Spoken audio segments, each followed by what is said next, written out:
Thank you, Chris. This is Arrowhead Stadium in Kansas City, where tonight the Houston Oilers take on the NFL's best, the 9-1 Kansas City Chiefs.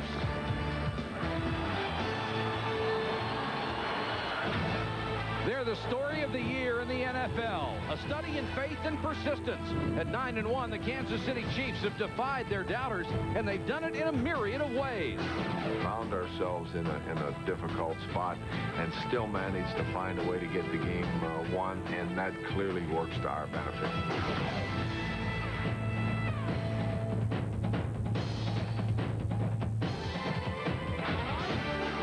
Things that you accomplish in the past, it's of no value. It's of no importance unless you meet successfully the next challenge. All we're interested in is the Houston Oilers.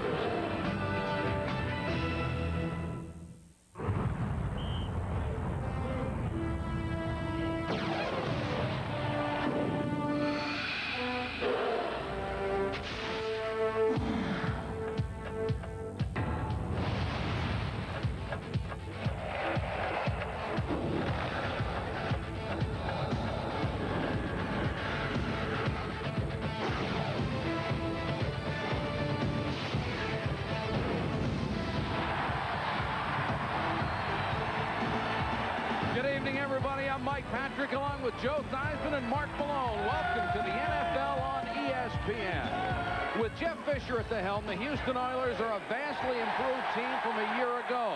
But tonight, their fourth-ranked defense comes in hampered by injuries. So if the Oilers are going to pull an upset, they desperately need Chris Chandler to continue his torrid play on the road, Joe. And that's going to be a tough task, Mike, because tonight they not only face a complete football team, but the most dominant in the league over the last 3 weeks.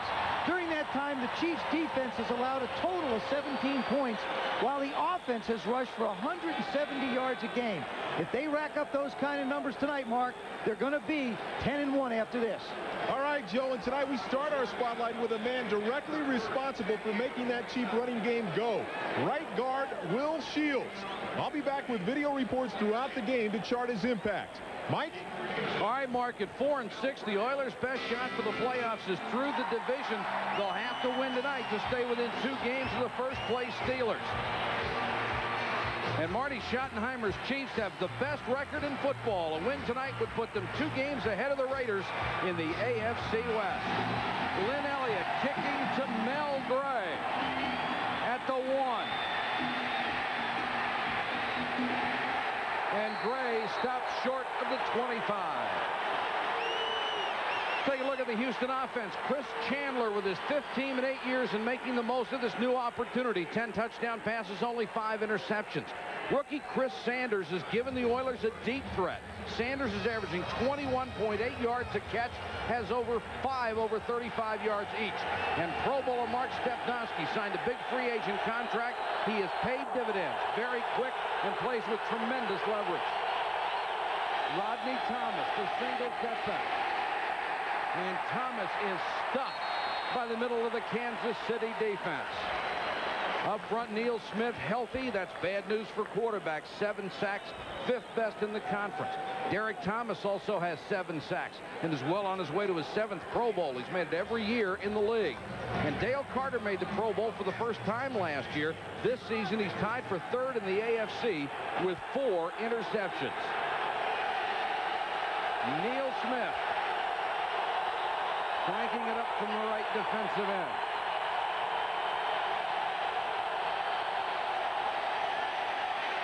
Chandler to throw for the first time and completes it to Roderick Lewis. Brought down by Brian Washington. There's a flag on the play. Only the 11th catch of the season for the 2nd-year man out of Arizona. And the call will go against Kansas City. Tom White giving you the indication. Mike, it's a little bit interesting. Here at home, I think the Chiefs have an advantage on the defensive side of the ball, but that time they couldn't hear the snap count either. Offsides, number 90. Lined up in the neutral zone, 5 yards, 2nd down. Neil trying to get a quicker start than normal. Yes, you know, Neil Smith, probably more than most defensive ends, really crowds the ball. I mean, he will get as close as he possibly can and gets called a few times, but he gets a tremendous jump that way. Vaughn Booker, number 99, is in on the defensive line for Kansas City.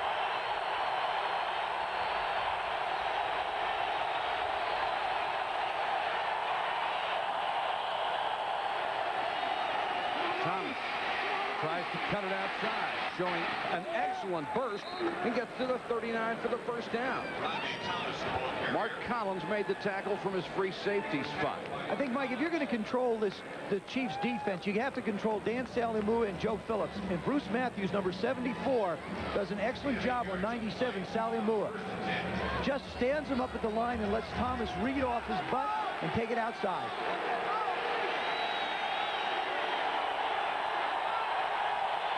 Thomas has been a great find as a rookie for this club. Chandler short set behind Jeffries, who was running with a slant. Chris Chandler has played incredibly on the road. Look at that. 1 touchdown, 4 interceptions at home, 9 TDs, and 1 interception on the road. And, you know, I wish I could give you an explanation for it and say, well, guys feel more comfortable away. I don't know. He just has thrown the ball so well when he's in another person's stadium. For some unbeknownst reason. There are actually fans in this stadium. Could be a reason. Chiefs show blitz and then back out of it. Pressure on Chandler. Throws underneath. Thomas will only get a couple. Brought down by Anthony Davis from his linebacker spot. Derek Thomas has moved down and outside in long yardage situations. You see him start out. That's Brad Hopkins, who he's had a pretty good go with the last couple times they've played. Hopkins does a nice job of staying with him, though. He just doesn't release Derek. He stayed with him all the way. 3rd and 5 on the Oilers' opening possession. Todd McNair, number 48, comes into the lineup. Good pass receiver. Chiefs come with a blitz. And Chandler overthrows Sebron at the sideline.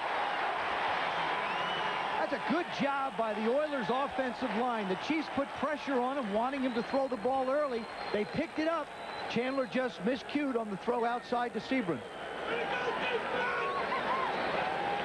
So Camarillo comes on. He's had a good year, averaging over 41 yards a kick, but kicking to one of the most dangerous return men in the game, Tamarick Vanover, out of Florida State, and then the Canadian Football League, number 2 in the AFC this year, averaging 11.5 yards a return.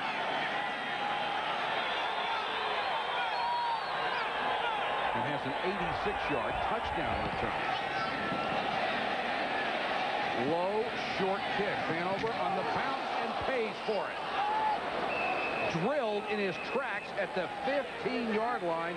John Henry Mills with the big play on special teams.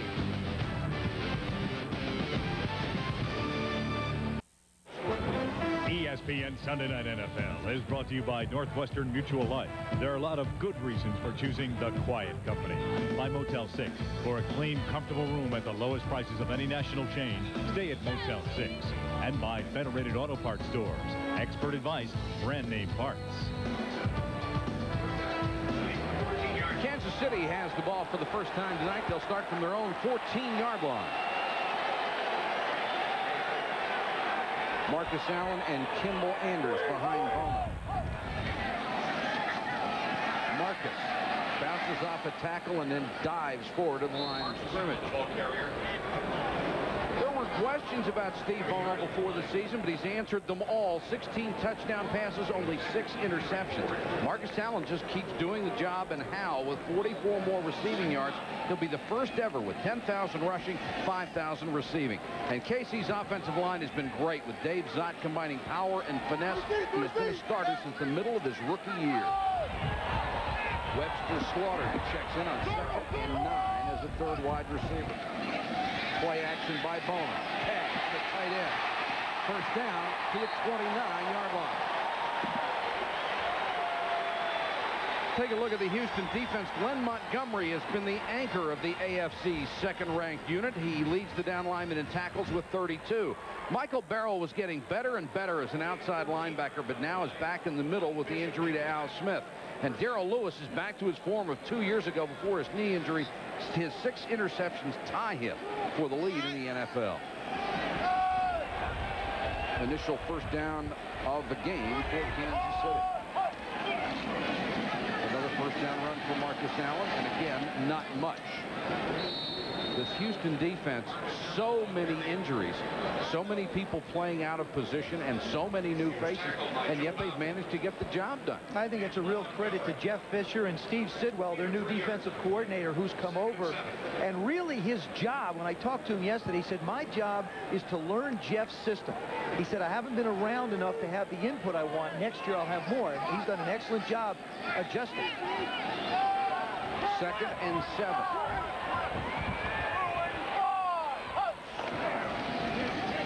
Sweep. Allen bouncing off tacklers up to the 34, maybe the 35-yard line. Michael Barrow again in on the stop. Mike, I'm not sure you want to get the Kansas City Chiefs in short yardage situations, whether it's Marcus Allen in the backfield or Greg Hill or whomever, because Steve Bono has become a tremendous play-action faker on short yardage and dump the ball off to Valerio, or as we saw against Arizona, run 70-some-odd yards for a touchdown. That was still one of the most amazing plays I ever saw. You had to time it with an egg timer. 3rd and 3 for the Chiefs. 4-man rush. Bono with a lot of time. Has the deep out, complete to Webster Slaughter, first down.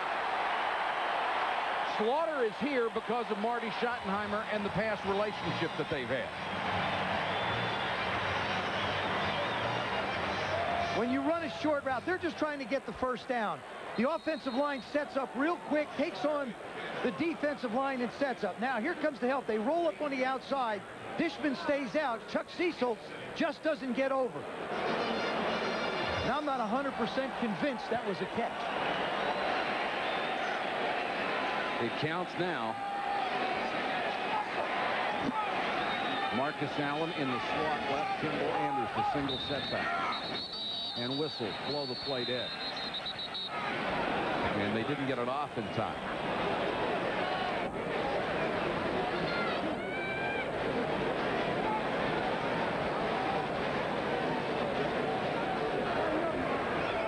Play a game, offense, 5 yards, first down. Let's go back to the last play and see if it actually was a catch for Webster Slaughter at the sideline. It's certainly the second choice. Now watch, he's got his left foot down and his right foot maybe down. Now, I think he was dragging it even before that. Real close. Hey, like you said, Mike, it doesn't matter. That's right. It's in the books. Vanover is in as the deep threat. Bono looks one way, goes back the other, completes it down to the 39-yard line. Willie Davis with his first grab. Chuck Cecil on the coverage. Steve Bono does that so well. He's so patient with the routes. He knows exactly where the receivers are going to be. He surveys the entire defense. That time he looked to the left, didn't like what he had over there, came back, knew he'd have Willie Davis sitting in the hole, and just fires it out. Marty Schottenheimer said the only question he had about Bono was how he would handle adversity. He says he has handled it with flying colors.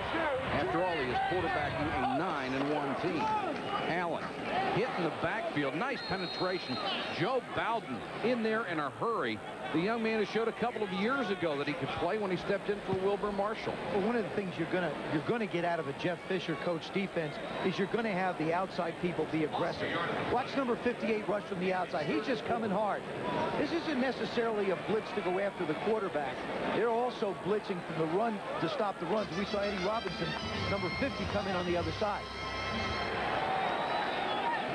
Kansas City will go with 2 tight ends on 3rd and 4. And Houston jumps off sides. That's Glenn Montgomery. That would be a first down.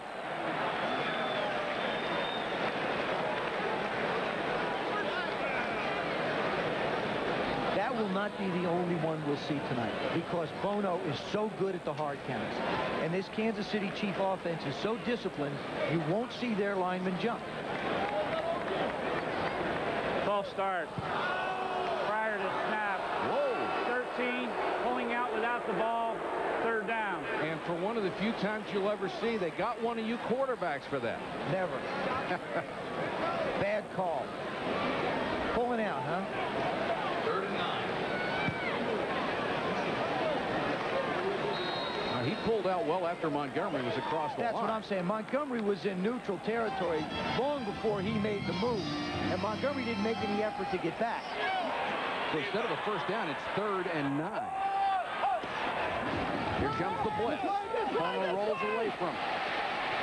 Throws complete to Cash, but that's well short of a 1st down, and Bono got nailed. Good job by the Houston defense, in particular Chuck Cecil. They rolled the offense to try and get the defense going. Then they bring the tight end back against it. And if Cecil doesn't make the hit or the play, there's a long run ahead. Louis Aguiar, who was 3rd in the AFC this year in punting average, to kick to Mel Gray, who dropped a punt and a kickoff return last week, fumbled and lost, or last week, and lost both. So he'd like to do something special, as he's done throughout his career, to make up for it. Beautiful high sailor by Aguiar, and it will go into the end zone. Punt of 43, obviously no return. 1st quarter in Kansas City. We are scoreless. This is a great day for Nashville. It's a great day for Tennessee. It's a great day for the NFL, and it's a great day for Bud Adams and all the Oiler family. Redison.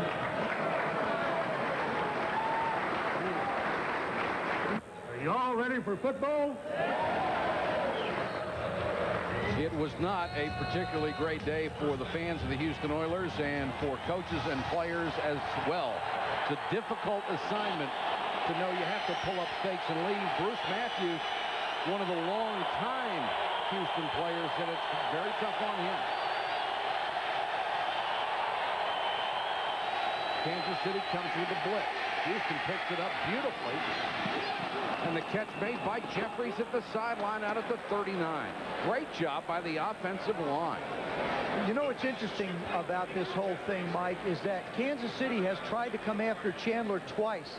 And the Houston offensive line has done a terrific job of picking up the blitzes and giving him time, allowing Haywood Jeffries to work one-on-one on Dale Carter. And Jeffries prefers bump and run coverage. He said he likes to go up against corners that play him tight. Well, he's got one tonight in Dale Carter.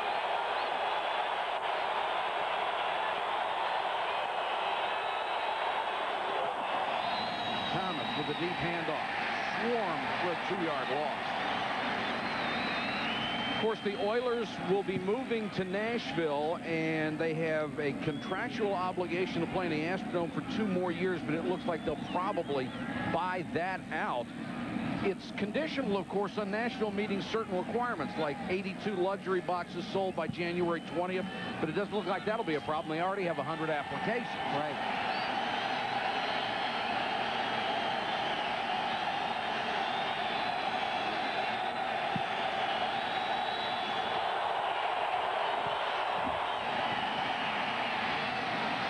And 11, and Chandler overthrowing Chris Sanders, which is pretty tough to do. Kid can fly. He can fly, but you know what happens sometimes, Mike, when you know somebody's fast, you rush the throw a little bit and you get it out downfield, but you can't throw the ball downfield unless you get some protection. And there's Hopkins trying to block. Derek Thomas does a nice job. Actually, Derek took himself out of the play. I think Derek Thomas is setting up Brad Hopkins to try a hard inside move. We've seen twice he's come around the outside. And Hopkins already doing better against Derek Thomas than he's done in the past.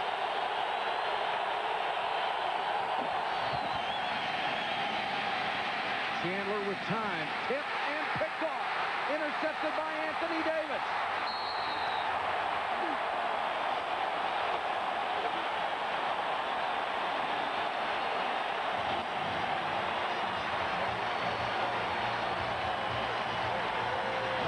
Sebron couldn't hold on to it.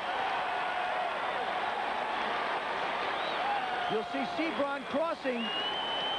Ball's thrown a little bit behind him. I personally hate those routes. I think too many things can go wrong, and this is one of them. When you throw to receivers moving across a formation, the ball has to be thrown so precise right in front of them. It's a very difficult throw for Chris Chandler. But Chris Chandler's not too fond of the route right now either.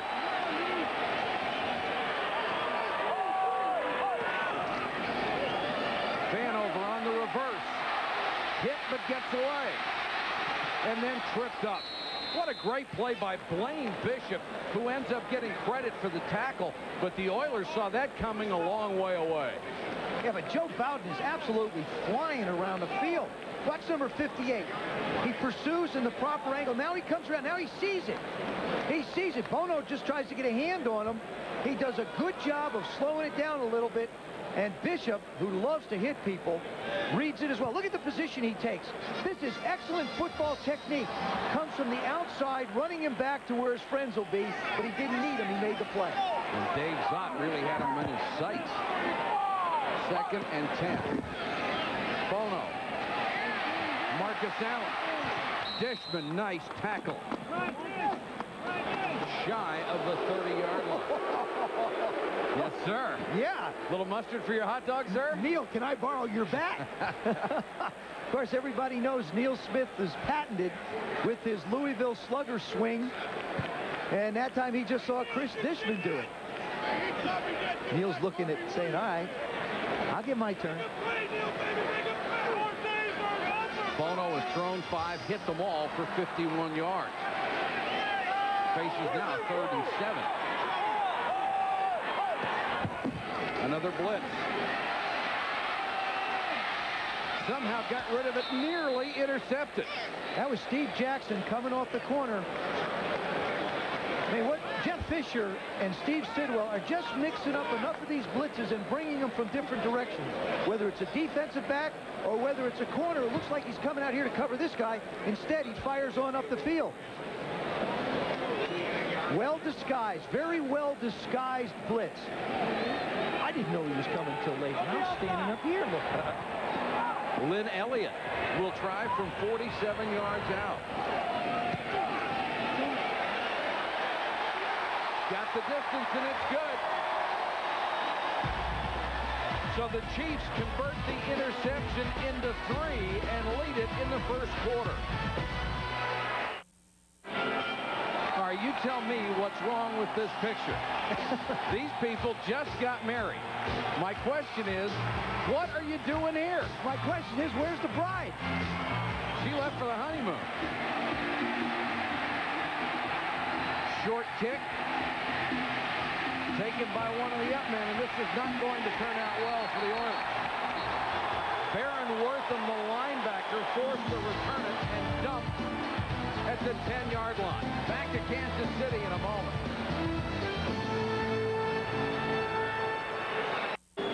The Houston Oilers have lost arguably their 3 best players on defense. Al Smith, Marcus Robertson, Ray Childress. And yet some teams find a way to hang in there. They've been doing it. They have done it, and what I've liked is I've liked Jeff Fisher's approach. He's bringing linebackers from time to time. He's bringing defensive backs. So he's really rushing more than just 4 people. He's rushing 5 and 6 at a different time.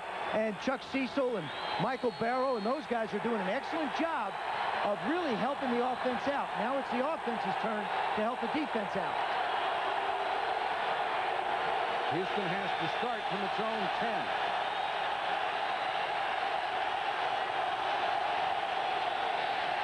Thomas has a hole and picks up about 6 yards.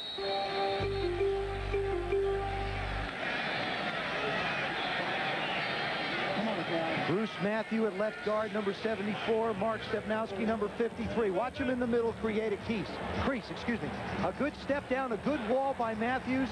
Thomas goes right up the middle. And I'll tell you, that's a heck of a job because Joe Phillips and Dan Salermu are 2 loads in the middle of that Kansas City defense. Because that's the strength of the Houston offensive line, too.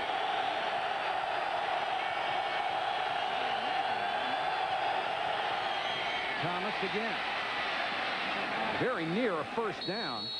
And from the mark, he'll have it across the 20-yard line. Brian Washington in on the tackle up from the safety spot. That's big, Mike, when you can run it out of your own end on a couple of plays. You'll see the H-back, which is the other tight end in the game. Here comes the H-back. He's going to come along and start back, and they're going to wham the center and allow the halfback to run up the middle. The wham is right on the nose tackle. Wham! There he is. He buries him, and there's the hole in the middle. Barry is right. Chandler with some room to work. Go get it, Chris! And again, overthrows his receiver. This time it was Sanders again on the deep sideline. You know, Chris Chandler, in my opinion, is still a relatively young guy. He's played 8 years, got a lot of experience. If there's one thing that Jerry Rome, I'm sure, will work with him on, the offensive coordinator, that is throwing the ball deep. I think he's got to put a little bit more air on it. We keep referring to a guy that I think is the best in the league right now is Jeff Blake. If you get it up in the air, it gives your wide receivers a chance to make a play. Chandler only 2 out of 7, 24 yards and a pick so far.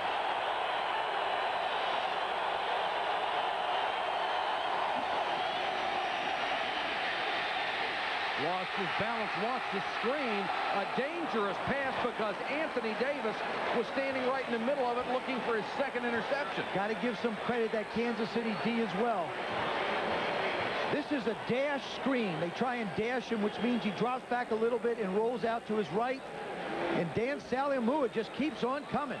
Matthews does his job. He makes him go outside, but Saliamua doesn't give Chandler a chance to really set and pick out the receiver. 3rd and 10 for the Oilers.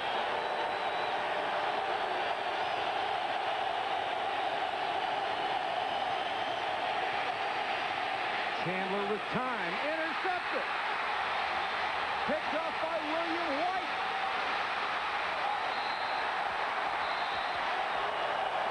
A return of 30 and a bad throw by Chandler.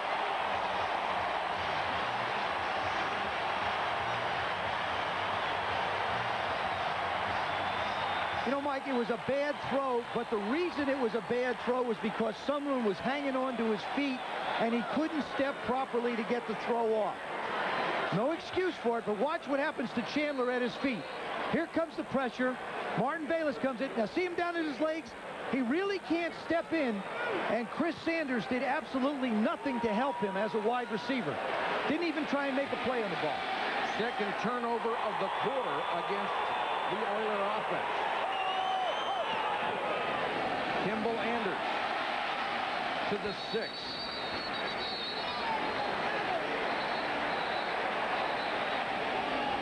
And a little action after the play. Vanover and Lewis going after each other. You know, you've got 2 defenses in this game, Mike, that pride themselves on their corners being physical. And that's exactly what they are.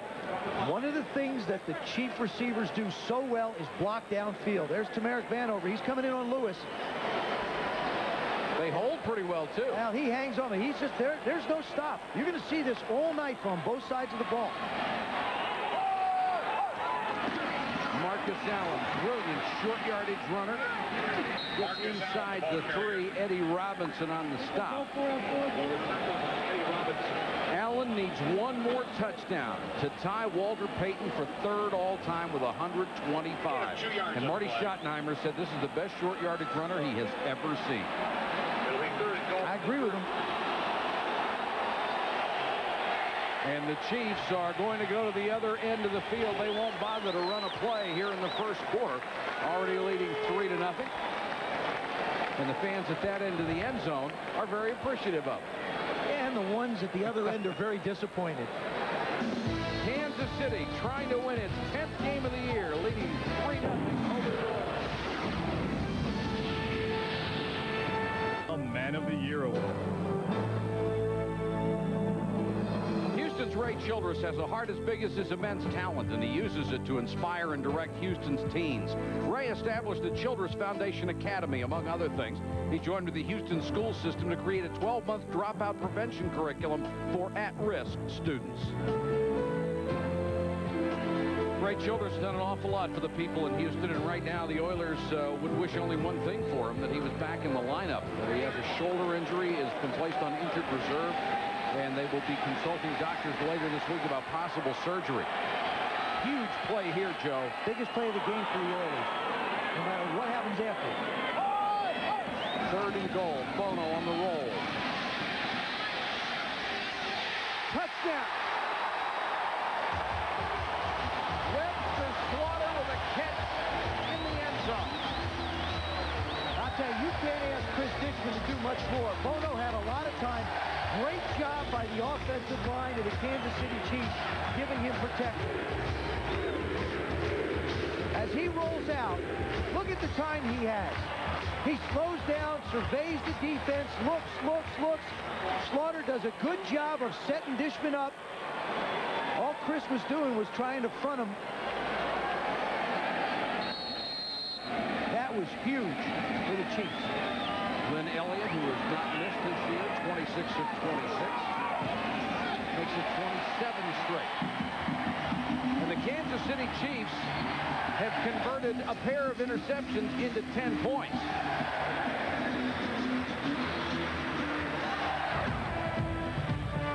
The best pregame show in the NFL begins every Sunday at 11:45 a.m. sharp with Chris Berman and the gang on NFL Game Day.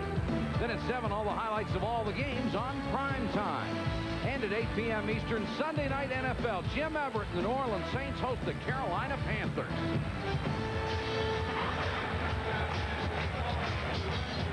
How about them Panthers? Break them up. I'll tell you, that Carolina Panther job, Dom Capers and everybody in the Carolina organization has got an awful lot to be proud of. That is not an expansion football team. Chris Chandler, a mighty struggle in the first period. We showed you the stats, how well he has done on the road, but not tonight. Well, that last interception, some of it would have to go with him. Obviously, he threw it, but I don't think he got any effort or help from Chris Sanders on the move inside for the ball. Elliott has it teed up at the 30. And Mel Gray deep to return. He has returned 6 kickoff returns for touchdowns in his career. 3 punt returns. That ties him for #1 all time.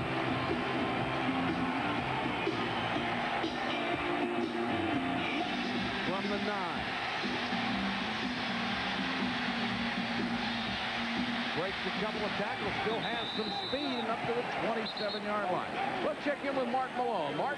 Yeah, thanks, Mike. Will Shields in our spotlight. His offensive line coach, Art Shell, said he's the most athletic 295-pound lineman he's ever coached. Take a look at this sampling so far. He pulls, hooks Davidson and drives him out of the play, and then on the next play, he just takes Walker, turns him inside, and then pancakes him on the ground versus the blitz, holds off his blocker, then picks up the safety, so Grunhard can get over there. He's a tremendous offensive lineman, and we'll be back with the numbers in just a second, Mike. Okay, Mark.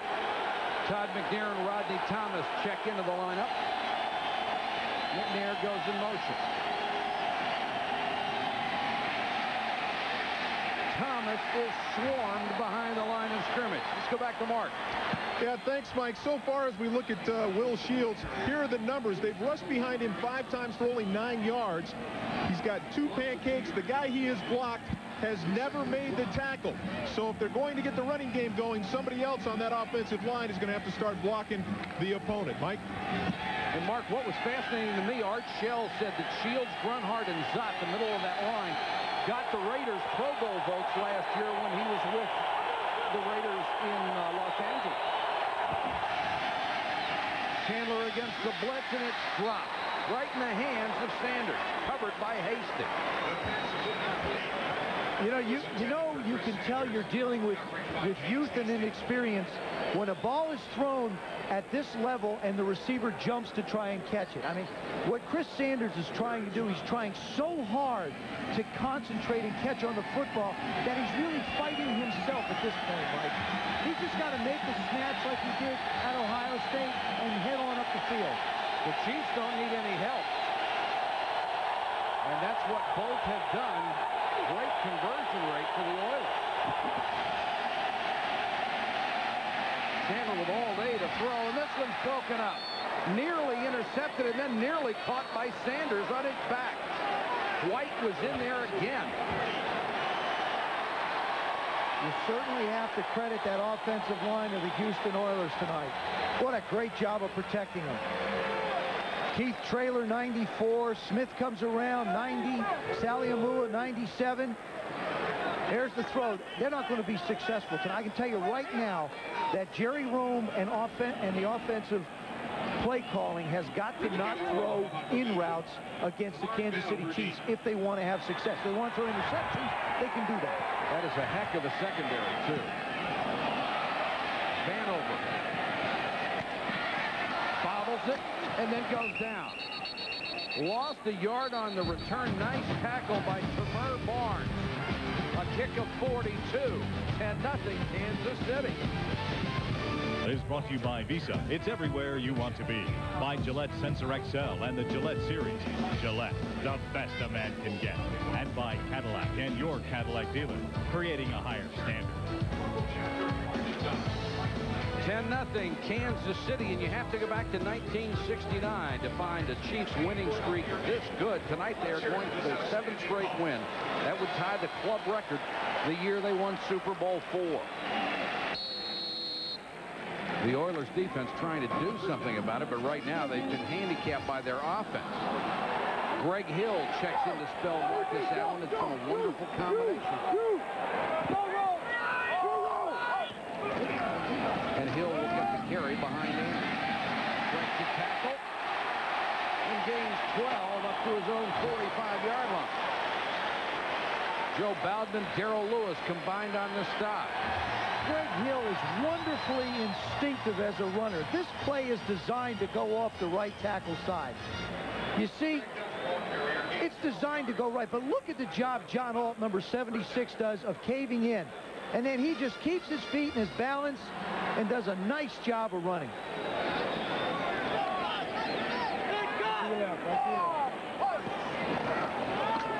Hill. Only a couple this time. When Greg Hill was drafted out of Texas A&M, everyone thought, well, give it a couple of games into his rookie year and he'll supplant Marcus Allen. Marcus had other plans. He's not about to go quietly, even though Greg Hill has performed exceptionally well. But the plans that they did have for Marcus was, hey, look, we know how valuable you are. We don't want to beat you up. But Greg really couldn't handle it in his rookie season. He now has Marcus Allen playing the amount of time they want him to, about 50% of the time. Hill again, dragged down from behind. Nice stop by the rookie Gary Walker. The Oilers think they got a steal, picking him up in the 5th round of the draft. And a couple of scouts said if he were a couple of inches taller, he might have been a 1st or a 2nd round choice. They say that about a lot of people. Ha! I know what they would say. Watch the nice job he does. Number 96. See how he just gets penetration? And that's the best way to bring somebody down. You grab them right behind the neck and the shoulder pads. You take the center of gravity away from them, and they go down like a feather. I didn't mean that couple inches taller as a personal reference. Thank you very much. 3rd and 10. Bono and Walker can't, or Vanover can't hold it. Chuck Cecil was right there with him, as was Chris Dishman. Chris Dishman and Darrell Lewis, the 2 corners for the Houston Oilers, are as tough a one-on-one guys as you'll find. They love to get in somebody's face. Now, Dishman isn't even looking. He just gets his head around. Bono throws the ball, but it's so close to the sideline, and Cecil comes over to help out that he can't make the play. Aguiar will have to kick it away. And Gray waits inside the 10. End-over-end kick returnable. Gray nearly got outside. Would have broken it big if he had. A return of 11 after a punt of 42.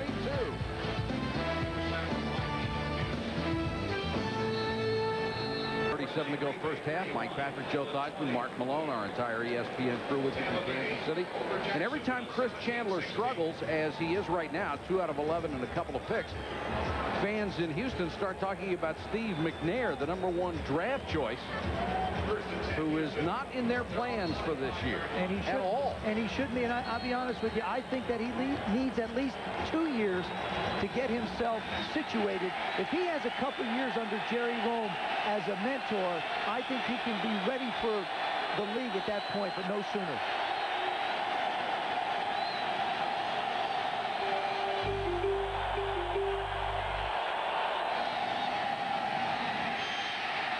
Chandler did a great job just to get rid of that one and completes it to Frank Wycheck for a couple. Speaking of McNair, we asked Jeff Fisher what his timetable is for his rookie. I'd like to get him an opportunity to play this year if I can. It really depends on what happens the next 2 or 3 weeks. I think you'll see him most likely moving from our third quarterback to our second-team quarterback next year, and then we'll just wait and see what happens. He is progressing. He's right on schedule. Even though there's not a timetable, he's doing a good job. He's going to be a marvelous player for this organization.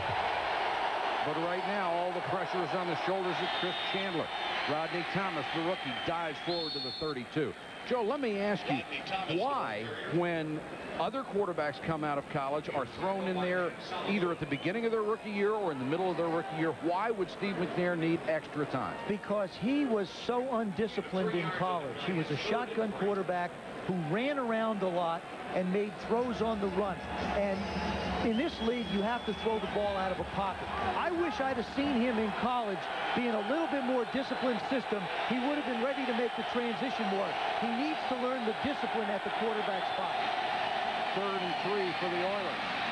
And they've got a first down up to the 38-yard line as Todd McNair gets a rare carry, only his 10th of the year. He's caught 48 passes, the leading receiver. You know what you do, Mike, to a guy who rushes up the field? You trap him. And by trapping, you bring an offside lineman or tight end. In that case, it's Frank Wycheck, number 89. And you kick him out and you run inside of him. You're never going to run around him. He's just too quick.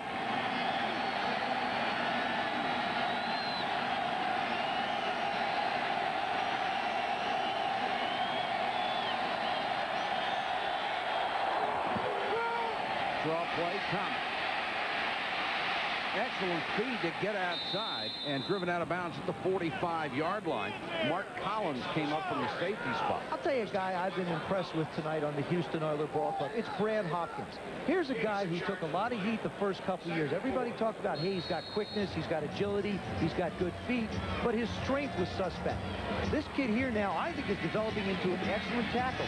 He's had to handle Derek Thomas all night. That time he did a good job on Darren Mickle. I think he's playing very, very well. And he is extremely bright. 2nd and 4.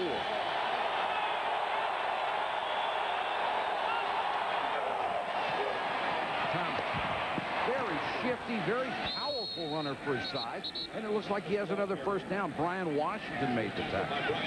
You know, when you look at the Kansas City Chiefs, you just look past Neil Smith and Derek Thomas. No offense to them, but look at the secondary people they have. 2 tremendous corners with Hayes and Carter. Collins would still be an excellent corner. They have the luxury of him at safety. And then Brian Washington. All starters, other places, and have come here and put together a very cohesive secondary in a very short time.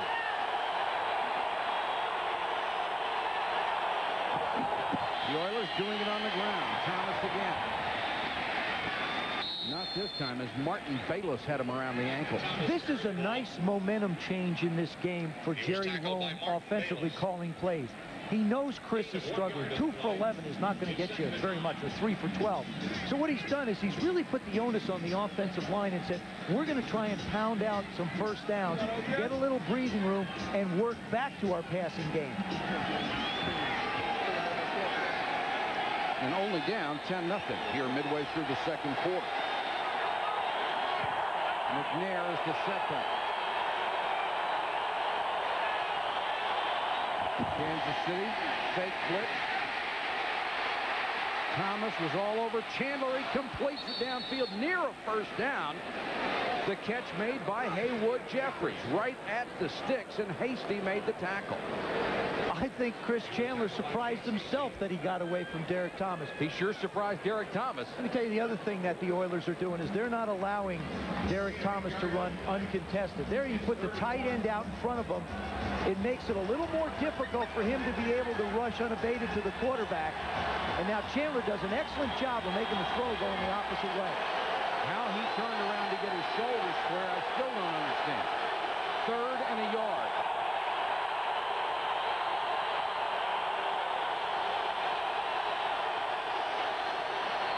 McNair lost the ball, got it back, but will come up short of the first down. Brad Hopkins in there trying to get the loose ball too. You know, a lot of times when you turn around, or when you see a quarterback turn around and have to direct the back, you know there's hesitation and question in his mind, and that just fouls up a smooth operation. The handoff is never gotten to, and the Oilers catch a lucky break here as the ball bounces around, and Brad Hopkins comes up and crushes the ball almost. Nope, there it is. And Jeff Fisher is going to roll the dice. 4th and a yard, at least showing they'll go for it, and Kansas City has to call a timeout, and Mark Collins is steaming. We've got a timeout on the field. 10-0, Kansas City.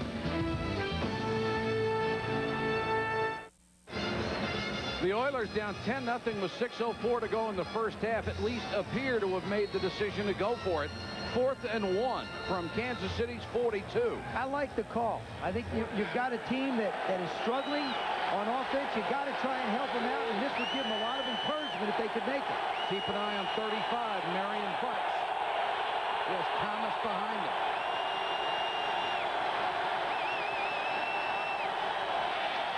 Thomas.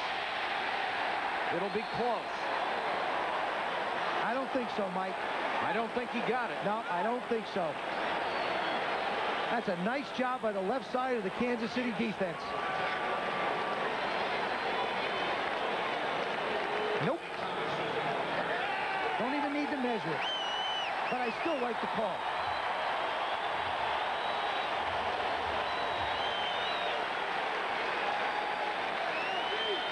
Marion Butts is going to lead. Thomas tries to get inside. Does everything he could, but Tracy Simeon, the middle linebacker, makes the play. But see how Neil Smith gets down lower than Dave Williams? That's the whole key on short yardage, is whoever gets the lowest is going to win the battle up front. This is the equivalent of a turnover. And Kansas City goes back to work on the ground with Kimball Anders. Kimball Anders, the ball carrier. I see what Kansas City is trying to do. They're trying to run the football. They've rushed for 170 yards in the last 3 games. They're trying to stay with it. I don't think they're going to have success against the Oilers defense. I think Paul Hackett, the coordinator, has got to allow Bono to put the ball up and try and get it to his wide receivers a little bit. Of course, they love the play action, and if you can't run, nobody respects that phase. 2nd and 8.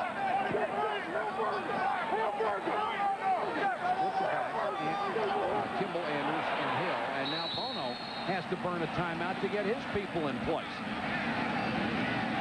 5:11 to go in the half. The Chiefs pitching a shutout.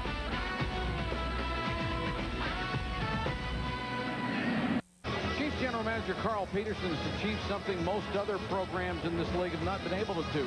He has depth on this team. He really concentrated on it, Mike, and it's one thing to say that he has depth, but he also has depth who are starters and are willing to accept their roles. Guys, for example, like Jeff Criswell comes over from the Jets, not playing but doing very well. You've got Martin Bayless comes over with the Redskins. Anthony Davis comes over. Webster Slaughter, another guy, comes over. I mean, everywhere you look, they've got people who can start and play when you don't get a drop-off and you go to that second round dive. 2nd down and 8. Play action by Bono. Beautiful fake. And it's picked off by Dishman.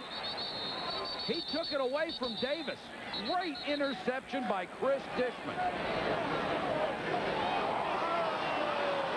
Boy, I'll tell you, you talk about covered corners. I told you, you've got 4 of the best here with Hastings and Carter, and you got Lewis and Dishman. And this is just, he sneaks up, he comes up, does a good job. Peeking a little bit in the backfield. He sees he's got a little help. Now he turns. Now watch the head get back around. Finds the ball and just muscles this thing away from Willie Davis.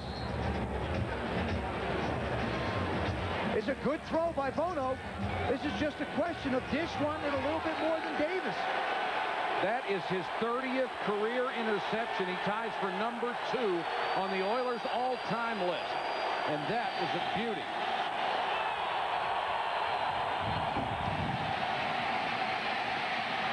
Chandler with time and knocked away at the last moment. Davis never saw the ball, got a hand up and knocked it away from McNair. And look at the look on Chandler's face. Now, that's just a terrific defensive play. I also think there's a little bit of luck there. Yes, sir. He had no idea this ball's coming in. None whatsoever. Look down the right part of your screen. This is an excellent throw. He just sticks his hand up at the last second. What a terrific job he does. But I also give him credit for seeing McNair stick his hands out and saying, I guess the ball's coming. Did exactly what he was trained to do. Chandler again with good protection. Throw this time complete. Sanders breaks the tackle and diving forward, trying to get a first down. He's a little bit short. Martin Bayless made the tackle. Nice effort by the rookie. Now, I would tend to believe that the Oilers are in two-down territory again. They went for it on the 40 on fourth down. If something happens here on third, I would think Jeff Fisher would be inclined to go again. They've got their short yardage group in. 3rd and 1 here. Houston has actually outgained Kansas City in this game, 84-78. Play action by Chandler. He can run for it if he wants and does.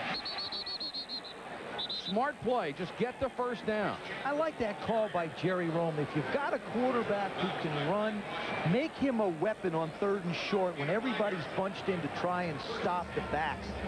Good job of faking. And really what sells this is the offensive line. You see the guard and tackle pull to the left, and then the defense has to follow. You played for Jerry Rome. I assume you ran that play a couple of times. Every now and then he would call it a terrific play. Just a marvelous job.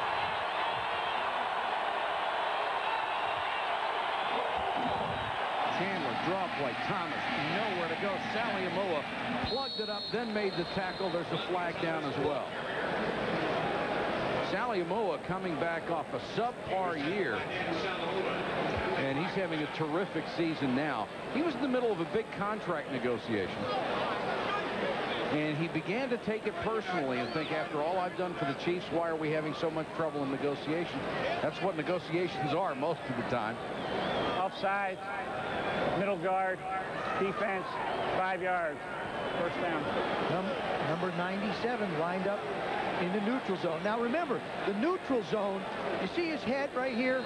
There's the ball back there. I'd say that qualifies for being in the neutral zone. Just a little too far. So it's a 1st and 5 for the Oilers at the Kansas City 38.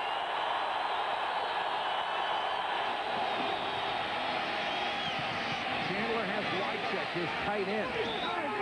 And Wycheck down to the 34-yard line. Brian Washington with the coverage. Oilers using a little bit of the Kansas City style of passing game against Kansas City's defense. Going to the tight end, going to the back, hitting the shorter routes. You know, I'll tell you, you throw the ball up down the field like a deep 15-yard out against these corners, lots of bad things could happen. I mean, Chandler's found it out on an in. Bono found it out on an out. 2nd and a yard. Thomas. Close to the first down, but maybe a little bit short.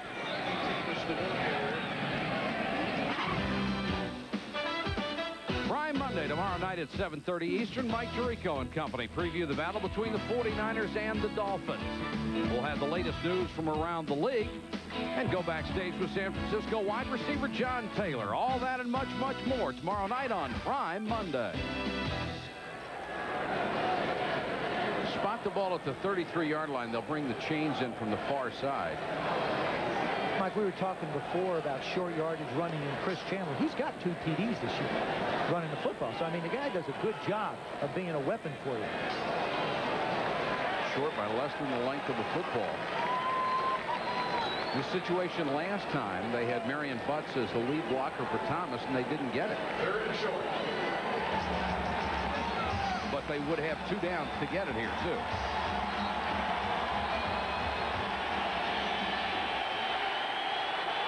Now they put Wycheck, number 89, in the backfield with Thomas.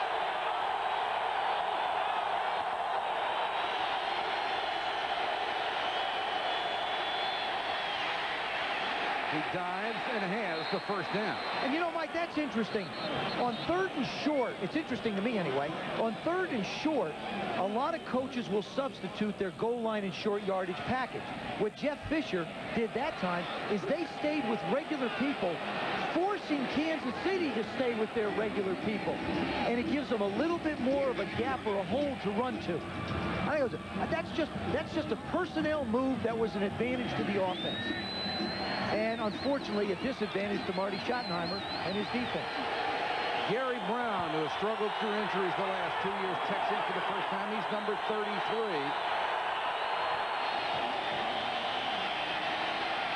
Chandler with all day to throw underneath. Got it to Jeffries. And Haywood Jeffries goes out of bounds at the sticks. Maybe another first down. 1:55 on the clock. We've got a timeout here in the first half.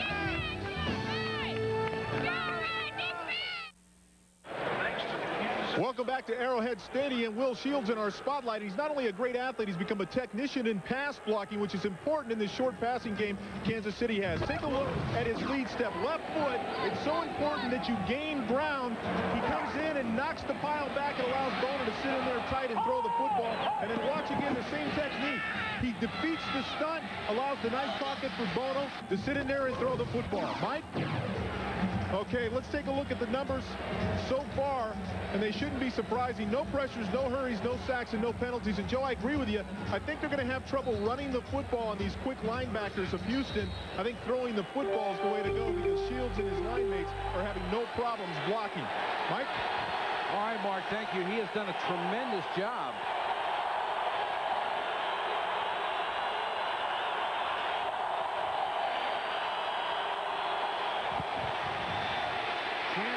Pressure. And there is a flag. That will be interference on George Jamison. McNair fighting to get position, and Jamison just ran him out. Well, what happens is when you run the halfback out into the flat, the normal reaction of the linebacker is to come up and cover him. As he turns and goes up the field, the linebacker is at a bad angle, and he has to try and cut him off. Now, what Marty Schottenheimer is yelling about is he felt that the pass was uncatchable. That's what he's doing with that signal over his head. Pass interference, number 57, defense, first down. There's the turn outside. Jamison tries to get to the angle, but you see his right hand? All the way down, his right hand is on him. Now, Marty's saying it was uncatchable. Yeah, it's uncatchable because he was pushing him. After you knock the guy down, it's uncatchable. First and goal.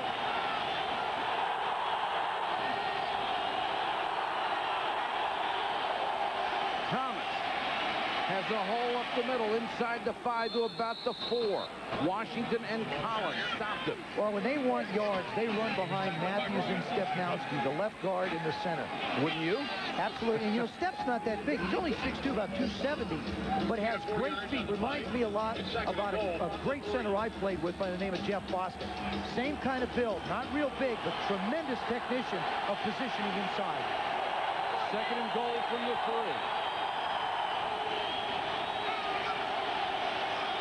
Thomas. Joe Phillips wouldn't let him get over the pile. Big Joe Phillips, number 75. There he is right there. Just going to come in. You'll see him try and leap, and it's not going to happen. Big Joe takes the step inside, takes on 2 people, and makes the play. Now down here, Mike, if the Oilers aren't successful in this play, I'd be surprised if he goes for the touchdown. Third and goal from the 1. McNair is the setback.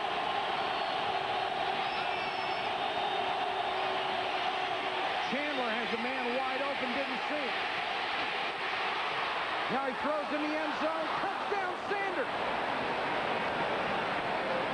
What a job by Chris Chandler. Haywood Jeffries was so wide open at the beginning of the play. Chandler was going the other way. I'm telling you, you're exactly right. You can always see things from up here, but I'll guarantee you, Chris Chandler, even if he was looking at him, couldn't see him. Now the question is he okay after the shot he took? Still down. And that's Will Fuhrer, who will warm up the arm. Boy, great job by Chandler. And a great job initially by the Chiefs. He wants to try and go to the flat right now. Well, that's covered. Now, he looks out to the right. He can't see Haywood out there because he's running for his life. Now he just hangs one of these up in the middle. And again, you see Chris Sanders using his body to catch this floater. And he just is assuring himself of a catch. Martin Bayless coming, and there's Sally Amua. Wasn't really all that hard to hit, but Chandler went down hard. I think the ground got him more than anything. Chandler has a history of being bounced out of games. That's why Will Fuhrer has seen quite a bit of action this year. 39 of 77 in a relief role. Yeah, I was talking to Jerry Rome, though, last week, and Jeff Fisher, or I should say in pregame. They said Fuhrer was only 8 for 18, I believe, last week. But he said 4 of them were dropped. So, I mean, you know, 12 for 18, if the guys don't put the ball on the ground, is a pretty good outing. And Chandler walking off very slowly.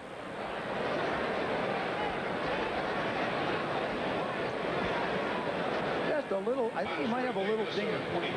Just a little woozy. It's always little when it happens to somebody else. Yeah, it's sort of a hint when the guy's hand is like grasped very tight around someone else's coat as they walk off. And now they set up for a trick play. And they're going to run it.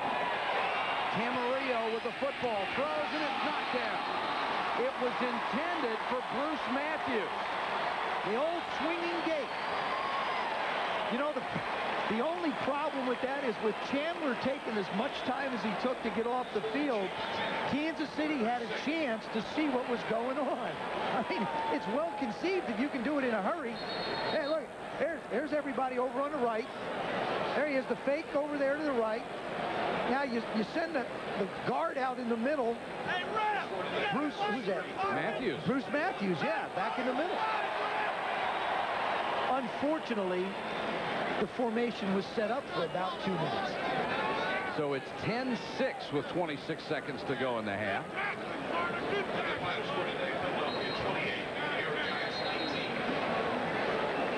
We're coming up at halftime. Hope you'll stay with us because we'll go back to the studio.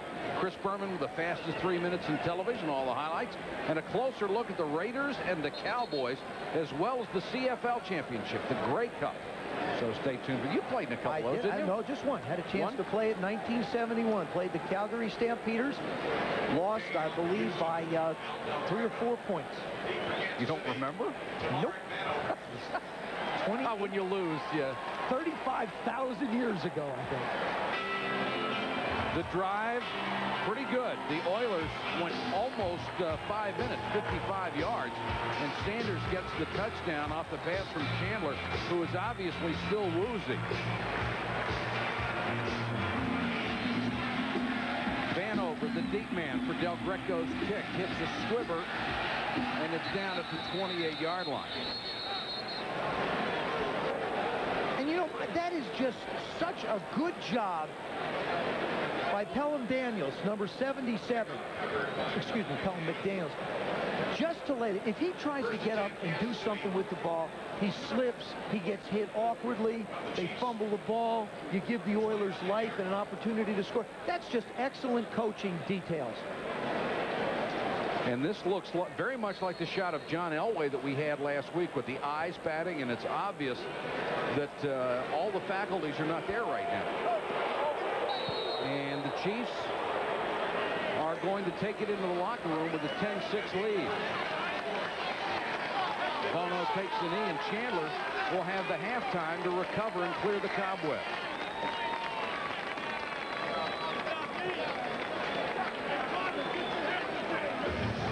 That's the end of the first half with the score Kansas City 10, the Oilers 6. Now let's join Chris Berman for the Acura halftime report.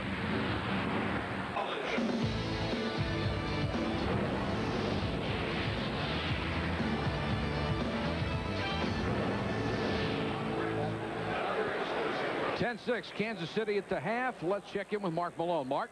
Yeah, thanks, Mike. I checked with the Houston coaching staff. They told me Chris Chandler is dinged, but he will start. Now, I asked Chris as he ran out on the field if he was all right. He kind of looked at me a little dazed and said, I don't know. We'll find out. Mike? All right, 2 weeks in a row, Mark, we've had the situation of the starting quarterback being hurt in the first half. Vanover waiting at the 5. Low line drive kick. Very returnable. Blazing speed for Vanover. He gets outside across the 35-yard line. Check back with Mark. Thanks, Mike. We're going to wrap up Will Shields now, who was our spotlight player in the first half. You look at the numbers. They rushed behind him 9 times for 23 yards, 3 pancakes, no pressures, no hurries, no sacks. We turn our attention now to Derek Thomas as he battles Houston left tackle Brad Hopkins. This battle has a history. It's 3 seasons ago in a playoff game. You can see here he put some pressure on Warren Moon, gets the hit just as Warren gets the ball away, and then worked him back inside again and again for 2 sacks, 2 forced fumbles. Mike? All right, Mark, that'll be an interesting matchup. Hopkins more than held his own in the first half. Marcus Allen up to about the 40, a gain of 3. Blaine Bishop, who crowds the line of scrimmage from that strong safety spot, came up to make the tackle.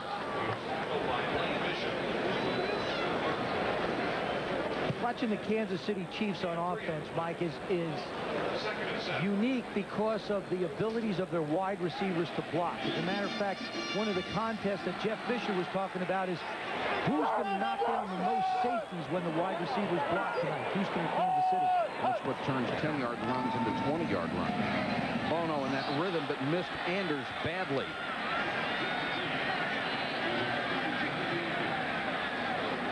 Take a look at the first half statistics, and not much to write home about for either ball club. Yeah, but that's the thing you want to focus on is Houston has started on their own 25. Kansas City has started every drive on their own 46. But Houston, to their credit, has had time of possession in their favor and points on the offense, 6 and 10. And points off the turnovers, all of them. Excuse me.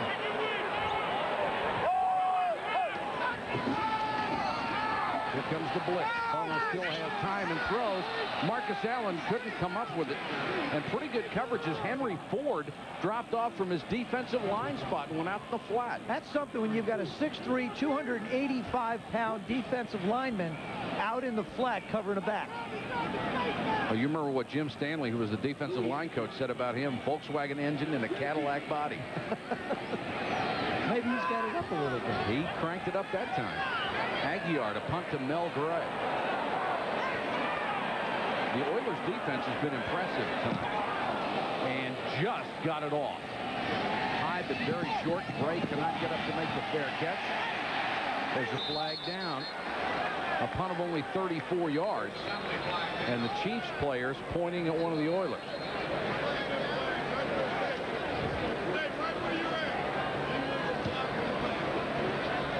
Steve Jackson was the man who almost blocked it. You know, Aguiar, there's the block in the back. Aguiar won a car at a San Francisco 49er game on December 23rd, 1990 by out-kicking people. That's before he went to the World League, ultimately came back after that in 91 and wound up with the Jets. But he's never had a punt block because he's a one-step blocker, but kid won a car, won a 1991 Pontiac Sunbird convertible, and gave it to his mom and dad. That's not bad. Yeah, he got his first big deal. So the penalty pushes the Oilers well back inside their 20. Illegal block in the back during the kick, number 40, 10 yards, first down.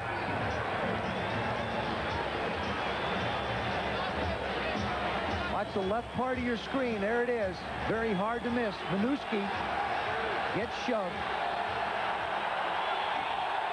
Chris Chandler is in at quarterback as the Oilers take over at their 17-yard line. Or excuse me, their 12.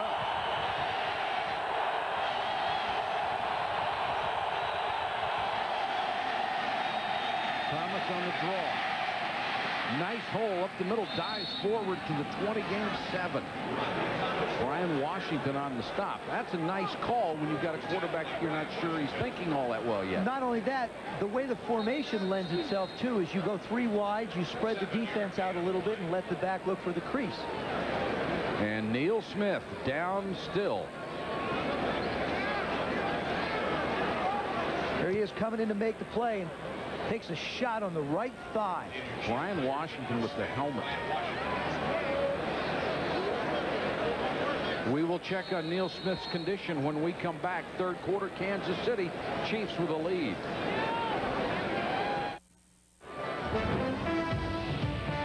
ESPN Sunday Night NFL is brought to you by McDonald's. Have you had your break today? By Panasonic Smooth Operator Electric Razors. Wetter is better. And by Transamerica. The people in the pyramid are working for you. This game has been nothing but defense. The Chiefs lead the Oilers 10-6. All the points generated off turnovers. Neither offense able to go up and down the field. Neil Smith able to walk off under his own power. Got a helmet right above the knee. 2nd and 3 for the Oilers. Thomas. Martin Bayless, right at the line of scrimmage, broke through and got a piece of an ankle. That's a great play. You bring the middle linebacker up, you bring one of the safeties up in the middle, and you let him shoot the gap. Thomas couldn't quite outrun him, and Martin Bayless makes a nice tackle. There they are in the middle. Here comes 21 and 50 right up. Now he just shoots. There's nobody to block. And he does a good job of just getting the ankle. 3rd and 3. Sanders, Seaburn, and Jeffries, the wide receivers. Thomas on the delay, hitting the backfield in front. Saliamoa.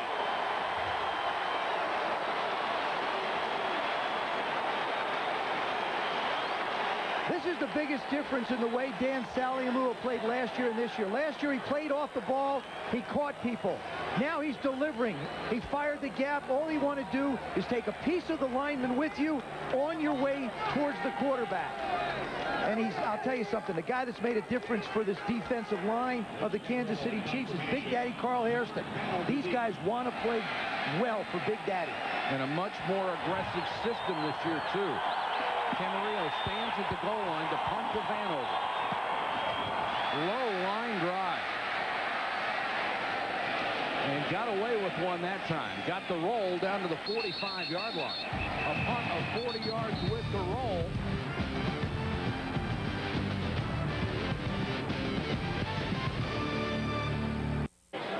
If you're waiting for the Kansas City offense to get going, maybe it takes the second half. Last 3 weeks, they've rushed for 100 yards in the second half. I think the only way they're going to be able to do that tonight, Mike, is if they come out now and establish a passing game. They've tried to run the football the first half. They've not been very successful. Right. I think what you do now is reverse it.